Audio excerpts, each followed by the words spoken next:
This is your ultimate Uluwatu 2025 travel guide. Picture this: Bali, towering cliffs, waves crashing, surfers ripping it at sunrise, and those smoothie bowls you can't not snap.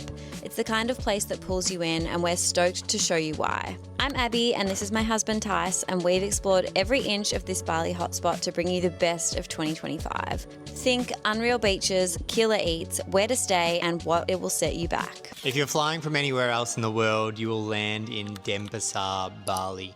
And then to get to Uluwatu, you can probably expect to take about an hour. The best time to travel is from April through to October, where you will find most of the days relatively dry. This is their dry season. We are currently here in March, and it is the tail end of the wet season, which means it is a little bit more quiet. You kind of have the luxury of that. But as I'm recording this right now, it is pissing down with rain outside. So you can get caught in some bursts of rain. And we were actually in Uluwatu, and there were 2 full days where it was fully raining and grey. So you might want to time it and go from April onwards. Otherwise, if you don't mind a little bit of rain, it doesn't rain all day. There's just sort of like bursts. You can check out maybe March as well. To get around, you can download Grab or Gojek. These are probably the easiest ways to get to Uluwatu, and you can expect to pay around 300 to 400,000 Balinese rupiah. And I'll put the conversion here once I work it out. So before you book your trip, you're going to want to figure out what area of Uluwatu to stay in. And of course, there are a few different areas. There are 6 main areas of Uluwatu, and we're going to pop up a map here. Depending on your tastes, you can find accommodation in the hustle and bustle, or there are also areas that are a lot more quiet as well. The first area is called Balangan Beach, and now if I'm pronouncing it wrong, please let me know. I'd love to know. But Balangan Beach is an up-and-coming area, and it's slightly off the beaten track. It's less developed, although it is getting more and more developed. But it's a really chill area, and it's got a really cool vibe, so definitely one to check out if you're looking for that. Driving from Balangan, your next stop will be Dreamland Beach, and next to it is also Bingin Beach. This Bingin area is a hotspot and a lot of fun to stay out. This is actually where we stayed for our 5 days in Uluwatu, and we couldn't recommend it enough. We loved it. We were walking distance from really cool restaurants or a short scooter away from some really cool beach clubs. These are actually 2 of the best beaches in Uluwatu, so if you love to surf, if you love beaches, then you're going to want to stay around here too. The next area down the list is Padang. Now, Padang is a really cute little beach hidden in amongst some rocks, so you actually have to climb through some rocks to get to Padang Beach, and it's really beautiful.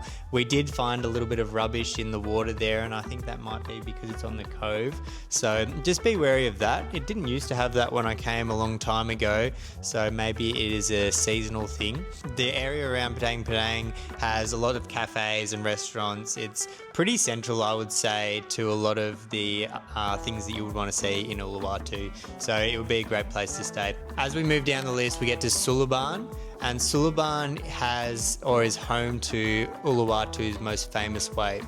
It's also got Single Fin, which is a fantastic beach club. We'll talk about it later, and it's got some other restaurants and things on the beach or on the cliff that you can sit and eat and enjoy while you watch the epic surf that's happening just below you. So it's a pretty cool place to stay, and especially if you're into surfing and you're a good surfer, then I would definitely stay here. And then the last 2 on the map are Nyang and Ungasan. I hope I am pronouncing those correctly as well. But if you're looking for a bit more relaxed vibe, nice and quiet and away from the hectic streets of Uluwatu, then this is definitely where you want to stay. Yeah. And I think Ungasan actually has a lot of the higher quality hotels and resorts and stuff. So if you want that, 5-star feel, then Ungasan is where you need to go. Just note quickly as well, between all of these areas is literally about a 3-minute scooter. So if you stay in one and then you want to check out another, it's not going to take you long at all to get from A to B. And honestly, you could pick any one of them and you'd still have a great time.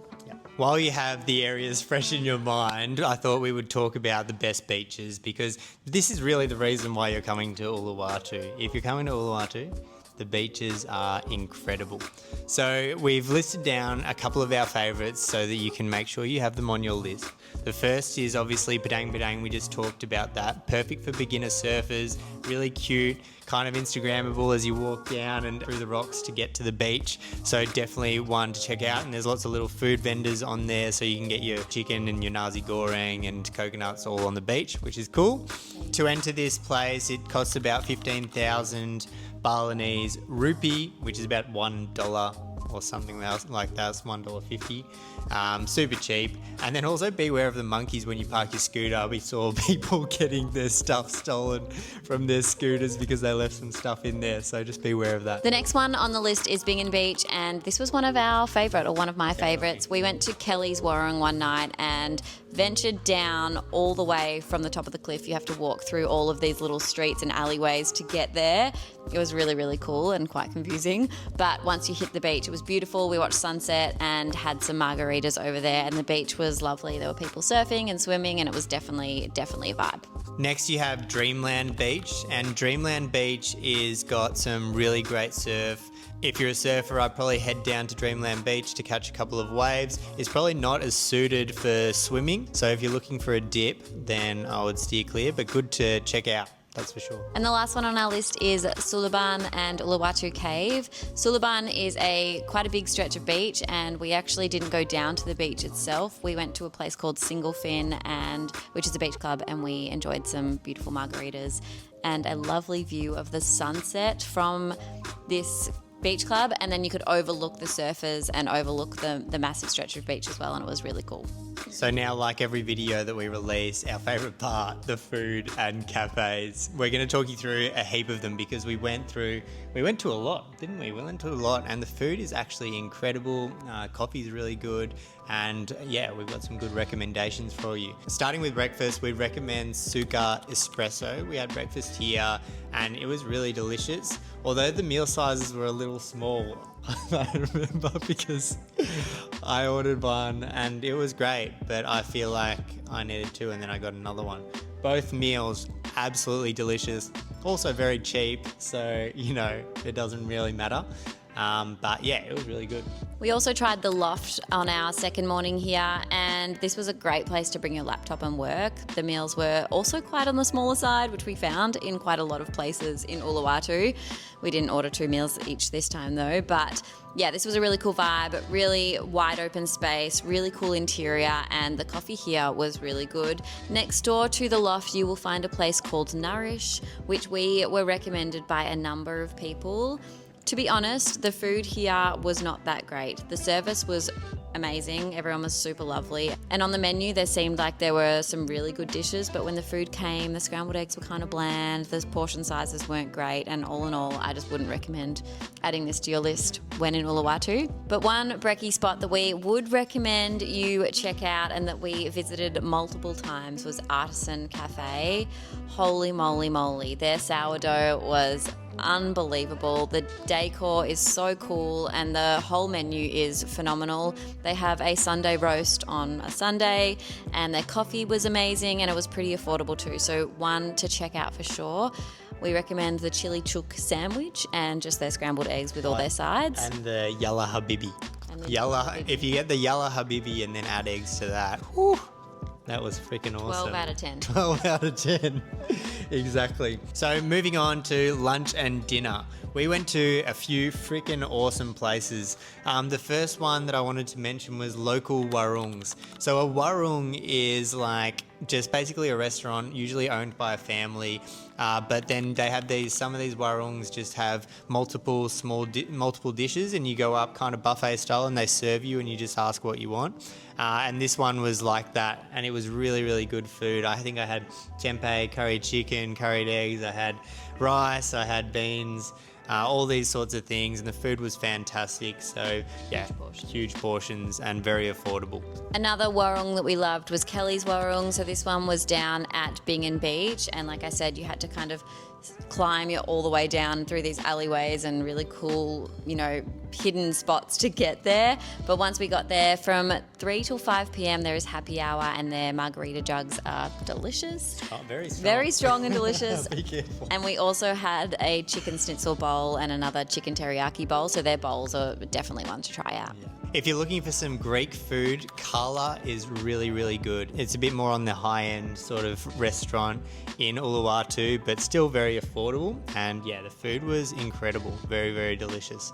Second is Lolita's. Lolita's is just near Single Fin, which is a beach club, and we'll talk a bit more about that later. But Lolita's, it originated, I'm pretty sure, in Canggu. Now there's one in Uluwatu. It's a Mexican restaurant, awesome tacos. I'm pretty sure they do a Taco Tuesday, and it's got sick views of the surf as well. So if you want to watch the sunset and eat some tacos, that's the place to be. And then last on our dinner list, and one that you have to try, is Papi Sapi. This is a new restaurant in Uluwatu. We are making this video in March of 2025, so I'm not sure when you'll be watching this, but it is definitely one to check out. This is a steak restaurant, and basically you go in and there's all these meats on display. You can choose your steak types, choose your amount per grams, and then you choose all your extras. So there's like mashed potato, roast potato, beans, fried potato. There's just so many delicious things, croquettes that you add. You only have potato on your I only have potato. I love potato. But everything here was so good. Then you add your sauces, you add your condiments, and the drinks were fantastic. And the vibe is really cool, so definitely one to add to your list. So before we get into the costs of everything and what you can expect to spend, what can you do in Uluwatu? So the main thing that people will say is to go to the temple and then watch the fire show. The fire show happens at about 6 p.m. at night while the sun goes down. It's pretty spectacular, and the temple as well is also just as spectacular. We visited the temple in the morning, and it was beautiful. Epic views, right on a cliff. One thing to be aware though is monkeys are around, and as Abby found out, we'll grab your things. They figure out they find the weak, and when you're not looking for it, then they'll snatch things out of your hands. So we did lose a phone for about 5 to 10 minutes, but if you do lose something, if a monkey snatches something, you can call the guide, the park guy or the temple guy, and he'll come and bribe the monkeys to get your stuff back. We didn't get this on camera, unfortunately, because I was so stressed about our other phone being snatched, but we might put up some other videos that we found here on TikTok of monkeys stealing sunglasses, because one monkey did jump on my back after the other monkey stole my phone and stole my sunglasses right off my face. So it is definitely one to visit, but just be wary. Lock your valuables inside your purse and hold your purse like it's a bloody baby. Never let it go. One of the other things we enjoyed doing when we were in Uluwatu was visiting the beach clubs. There are a fair few out there, and we didn't get to all of them. One of them is called Savaya. Another one is El Cabron. And one of our favourites was Single Fin. This one overlooked the surf, and then after we went to Single Fin, then for dinner we went to Lolita's to have some tacos and then watch the sunset. So all worth a check out. At Single Fin, highly recommend their mango spicy frozen margarita. Yeah. Out of control. Out of control, Is there a better combo? I don't think so. Okay. Another thing that you're going to want to get involved in Uluwatu is the fitness culture. Even if you don't love health and fitness, when you're in Uluwatu, you're going to want to get involved because it's just everywhere. It's a vibe. Everyone's so fit and healthy, and it's just a lot of fun. So we trained at Bamboo Fitness all week, and their classes were great. We recommend the shred class, but they also have High Rocks and CrossFit. They also have an open gym as well if you're up for that. But there are a ton of different gyms throughout Uluwatu as well, but Bamboo Fitness is definitely the best, probably. They also have a really cool little cafe that's attached next door that we had coffee and some breakfast in afterwards as well. And then, of course, there are a ton of recovery places and yoga, meditation. Alchemy Yoga is meant to be phenomenal. We didn't go, but our friend did a breathwork and a yoga class there and absolutely loved it. A ton of other studios that you can go and visit. There's also a massage place I recommend called the Resting Koala. I had a 2-hour massage there and it was only $30 and it was out of control. What can you expect to spend when you're here in Uluwatu? We rented a 3-bedroom place with private pool, sauna, ice bath. It was epic, fully serviced, and basically it cost us $350 per night, $350 Australian per night, which is pretty fantastic for a 3-bedroom. And we shared it with another couple, so very affordable. You can also get much cheaper accommodation. You can go backpackers, or you can go upper to, these fancy hotels where you're going to pay a lot more. Secondly, to get around, the easiest way is using Gojek. They will basically pick you up in a car or on a scooter. They're absolutely everywhere. It will only take 5 minutes to get to you pretty much all the time. And these things cost you anywhere between $2 to $5 to get basically all over Uluwatu, right? Mm-hmm. The other way is to hire a scooter. We hired I think it was 160cc, so a bit of a bigger scooter, and it cost us 15 Australian dollars a day. If you stay longer, you can get it much cheaper, or so you can get a less powerful scooter or an older scooter for much cheaper.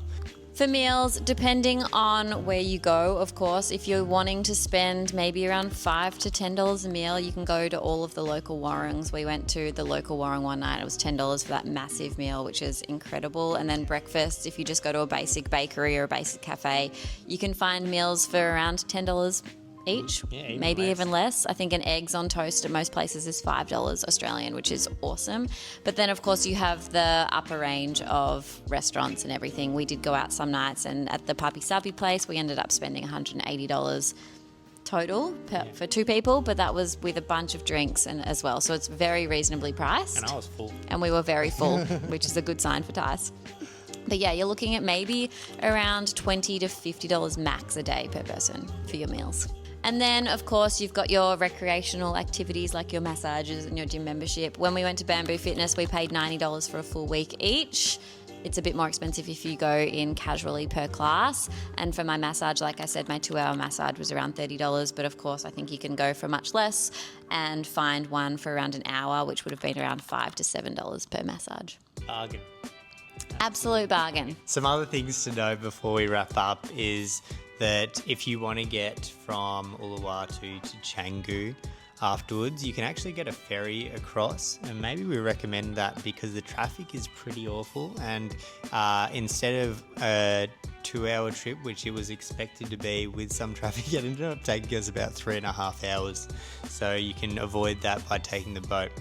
Then there's a lot of shopping around, so walk the streets of Uluwatu and there's a heap of shopping, all these cool surf shops and like clothes and everything. Another thing to note as well is that you don't really need cash in Uluwatu. We have been so used to Thailand where cash is kind of king all over Thailand, but Bali, or in particular Uluwatu, is a little different. All cafes that we went to and restaurants all had card. Everywhere you go can kind of accept card. We also just got a scooter and they asked us if we wanted to pay cash or card. Yeah. So everything is available with your credit card. Maybe just take out some cash just in case you come across a time when you need it, but most of the time your card should be fine. So we really hope you enjoyed this video and got a lot out of it. If you liked it, please like, show your support, and make sure you subscribe if you're traveling around Bali in particular, because we've got a lot of videos coming out in the next couple of weeks. That's it for us, and we'll see you in the next one. We'll see you in the next one.